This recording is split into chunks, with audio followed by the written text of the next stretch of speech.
Welcome back. And this is week 12. Congratulations. You've killed it. You've done a great job. You have done the work and continued the process to now. So I want to say high fives, kudos to you. Good work. It's not easy to continue and persevere this far. So well done. You've shown courage, honesty, and perseverance. Most people talk about change, but you've actually lived it. These 90 days haven't just been about breaking addiction. They've been about becoming whole again and rebuilding your heart, restoring your mind, and reclaiming your identity. And though this is the final week of the challenge, it's not the end of the journey. I think about Frodo and Bilbo. Neither of them wanted to leave the Shire at the different times, right? They wanted to stay in their land of comfort, and you didn't. Just like them, you have launched on the journey, and now you've completed book one. Yay, woohoo, right? Kudos to you. It's good to look back and say, look how far we've come. Look at the battles we've fought, and look at the things that we've learned. Look at the trauma that we've processed. Look at the skills that we've developed. And let's look into the future and recognize, wow, I'm not complete yet. I'm not done yet. But I am making progress in becoming the man that I want to be and reclaiming my identity. And though this is the final week, it's just the beginning. It's the beginning of the new chapter. Think about where you were at the start of this process. What brought you to the 90-day challenge? It was probably, a pretty significant challenge, pretty significant ultimatum, perhaps. Something that you realized, whoa, I've got to make a shift, or this is not going to be okay. And so, many of you felt numb and disconnected and spiritually dry. Your relationships were strained. And now you've built sobriety momentum. You've practiced the 5 Ps. You've learned to name emotions instead of running from them. You've reconnected with community and discovered purpose and identity. Heck yeah, that is real change. And even if you're not where you want to be now, you're no longer where you were. You've made a ton of progress, and I celebrate that. And I think you should too. I think you should do something. Do something. Go for an ice cream. I don't know. Go for a weekend away. Whatever is good and healthy for you in your current situation. But celebrate. Recovery isn't about perfection. It's about direction. And you're moving in the right direction. And so, this is a lifetime journey. It's like, when I was losing the 50 pounds that I have lost, it's like I had to change my diet, change my exercise habits. And that's a lifelong change. I can't go back to eating 3 pieces of cake all the time. I get to go, oh, let me have a bite of that. Yep, that's nice. And that's enough. And that shift for me has been helpful. It's been huge. And so it's tempting to think, okay, we finished the 90 days, we finished, and I'm done. But recovery doesn't have a finish line. It is a lifestyle. And so thinking of this not as the end of a course, but the beginning of your new normal is really key to this process. The 5 practices don't stop here. They evolve into habits of a healthy and purposeful life. It's important that you make plans to continue those habits, to continue staying connected, to continue listening to recovery material and setting your heart and mind in a healthy direction. Every morning, that prayer. Every evening, the prayer. The honest group shares. Those are important. And I want to encourage you, stay involved in group. Stay connected with your counselor or your therapist or your coach, because that's huge. It's part of keeping your heart alive. Living things grow and change and shift, and life happens. And we need to have a consistent place and method of processing our emotions, just like we use the restroom, right? And there have been times in my recovery where I quit seeing my counselor, and that was the dumbest thing I could have ever done, because it stopped my progress. It stopped the processing of my emotions in a safe space. And when I did that, then I do pretty good for a few weeks, no problem. Don't notice any issues. But a month or 2 in, 6 months in, life begins to happen. I'm all cranky because I'm full of these unprocessed emotions.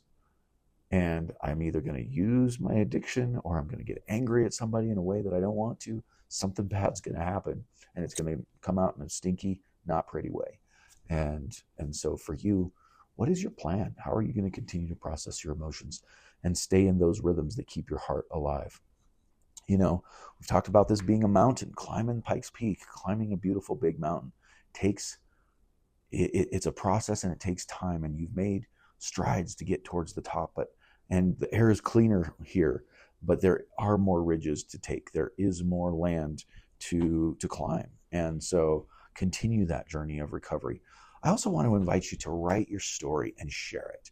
your story is going to touch somebody's life that my story will never touch. And so I want to invite you, man, lean in, tell your story. We want to hear how you have been transformed, and what was life like before, what was life and what was the process like for you, and how is it now, and what's that trajectory been. So I want to encourage you, pull out a piece of paper or get into your computer and write it out, and share it with some people. Don't wait until you feel ready. The moment you share honestly, your story becomes a roadmap for someone else. And so we need your story. So sharing and taking the message to others is a big part of the 12 steps, right? It's step 12. We took this message to others and practice these principles in all of our affairs. That's super important. And I think about step 11 too, which is, we sought through prayer and meditation to improve our conscious contact with God as we understood him, asking only for knowledge of his will for us and the power to carry that out.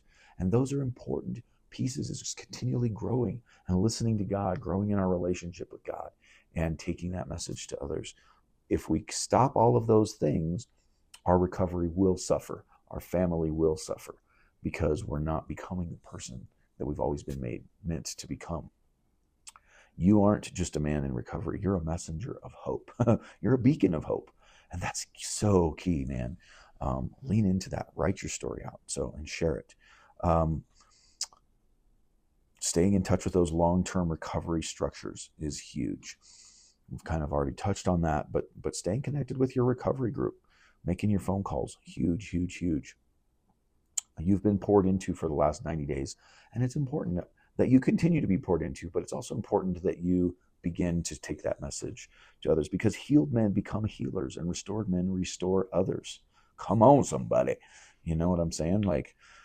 And then finally, I want us to talk about gratitude. Gratitude's powerful. Gratitude and spiritual reflection. Take a moment, take an hour this week to journal, to go for a walk, to pray, to show your gratitude to God for the life change that's happened.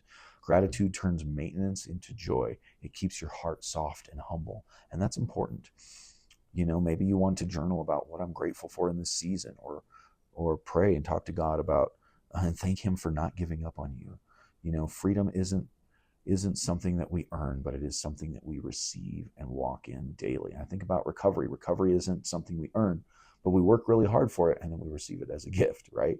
It's one of those things. And so be commissioned, be challenged today, and as we close this 90-day or 100-day challenge, here's the invitation. Don't stop here. It doesn't have to stop. Continue to grow.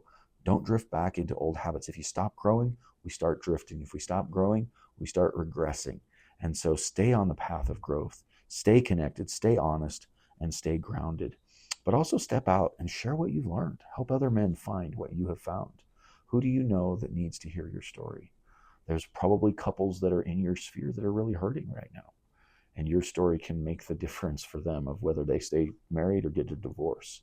That can impact their kids. That can impact a lot of people. And so recognize that your recovery is contagious when it's lived out authentically. What would happen? Take a minute and imagine, what would happen if every man in this challenge reached one more man who still is stuck? How would that impact the world?